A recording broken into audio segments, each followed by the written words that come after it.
अनचाहा विवाह में प्यार भाग 6। ईशा अपना समेटती हुई लैपटॉप को बंद करके बैग में डालती है।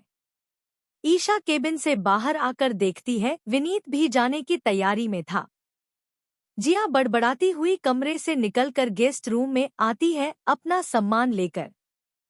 अनिता जी वहां से गुजरती हुई जिया को गेस्ट रूम में तैयार होते हुए देखकर, अरे तू यहाँ क्या रही है?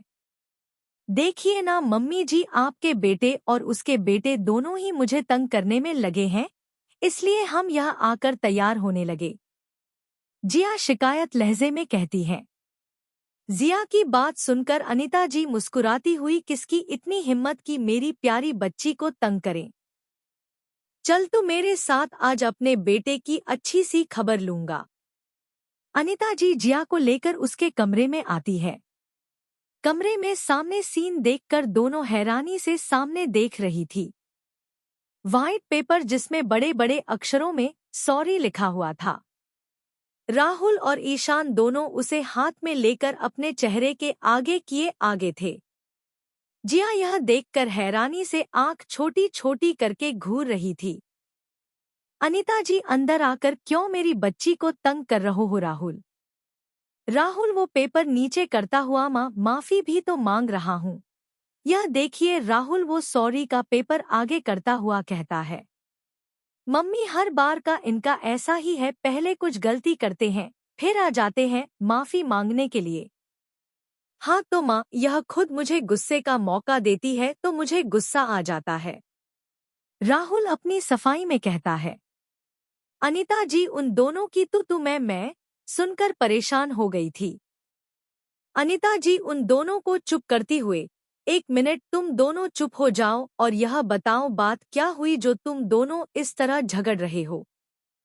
ईशान जी बाहर निकालकर मन में लगता है दादी को यह पता चल जाएगा हमारी वजह से हुआ है, इसलिए हमें यह से निकलना चाहिए। ईशान धीरे से दबे पांव कमरे से निकलकर नीचे चला आता है। माँ मैं कब से ईशान को कह रही थी तैयार होने को, वो सुन ही नहीं रहा था, मोबाइल लेकर बैठा था। अब उसका बर्थडे और नीचे मेहमान आने की तैयारी भी होने लगी थी। मैंने थोड़ी तेज आवाज में उसे डांट दिया, वो दिन भर मोबाइल में रहता है इसलिए। तो आपके बेटे को अपने बेटे पर बहुत लाड आया और मुझे सुनाने लगे, राहुल की तरफ घूरते हुए कहती हैं।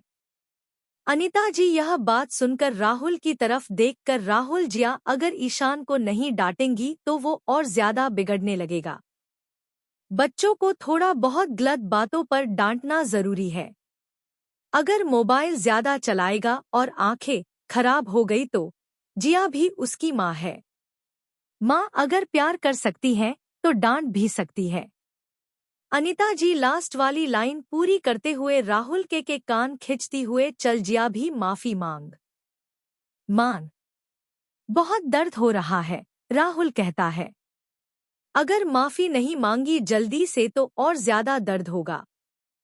राहुल जिया की तरफ हाथ जोड़कर, माफ कर दो जिया। राहुल के इतने कहते ही अनिता जी उसके कान छोड़ देती है। राहुल कान पर हाथ रखकर, बहुत दर्द हो रहा है अभी तक। अनिता जी जिया की तरफ देखकर, जिया ईशान के कपड़े मुझे दे दो, मैं उसे तैयार कर दूंगी जब तक तुम दोनों भी तैयार होकर नीचे चले आओ। जिया हाँ, मैं सर हिलाकर ईशान के निकाले हुए कपड़े अनिता जी को देती है। अनिता जी के कमरे से निकलने के बाद राहुल जल्द से दरवाजा बंद करता है। जिया का हाथ पकड़कर उसे अपनी तरफ खिंचता हुआ, तो पत्नी जी पड़ा दी अपने पति को डांट। राहुल जिया के गालों पर अपनी अंगुली हल्के हल्के चलाता हुआ कहता है। जिया की आंख बंद हो जाती है, उसके छुअन से शरीर में सहरन सी दौड़ने लगती है। वो राहुल को पीछे धकेलती हुई, अब हो गया बहुत रोमांटिक, चलो जल्दी तैयार हो जाइए। जिया अपने कपड़े लेकर बाथरूम में चली जाती है। राहुल मुस्कुराता हुआ अपने कपड़े अलमारी से निकालकर पहनने लगता है। ईशा विनीत की तरफ देखकर, विनीत तुम्हारे रहने का इंतजाम कर दिया गया है, वैसे तुम अभी कैसे जा रहे हो? ईशा जी, मेरा मतलब ईशा मैम, वो मैं यहाँ के एड्रेस और इतना नहीं पता है, मेरा न्यू घर कहाँ है यह भी नहीं पता है, इसलिए आप किसी के साथ भेजकर एक बार बता देती तो। ईशा घड़ी में देखकर अभी तक तो ऑफिस के सारे मेंबर्स घर चले गए होंगे। एक काम करो, तुम हमारे साथ चलो, वैसे भी ऑफिस के पास में ही घर है तुम्हारे लिए, तो मैं तुम्हें ड्रॉप कर दूंगी। विनीत यह सुनकर एक बार तो उसकी आंख में चमक आ जाती है। फिर ऋचा उसकी तरफ देखकर, विनीत मैं बाहर कार में हूँ, तुम जल्दी आ जाना। इतना कहकर वो वहां से चली जाती है। विनीत अपना बैग लेकर बाहर आता है। ईशा के पास वाली सीट पर बैठकर, थैंक यू मैम मुझे घर ड्रॉप करने के लिए। ईशा सिर्फ मुस्कुरा जाती है। ईशा का बजता है। देखती है उसके राहुल भाई का फोन था तो वो उठा लेती है। हाँ भैया कहिए, ईशा खुश होकर कहती। कहाँ है? तो तेरे लाडले भतीजे के बर्थडे है और बुआ ही गायब है।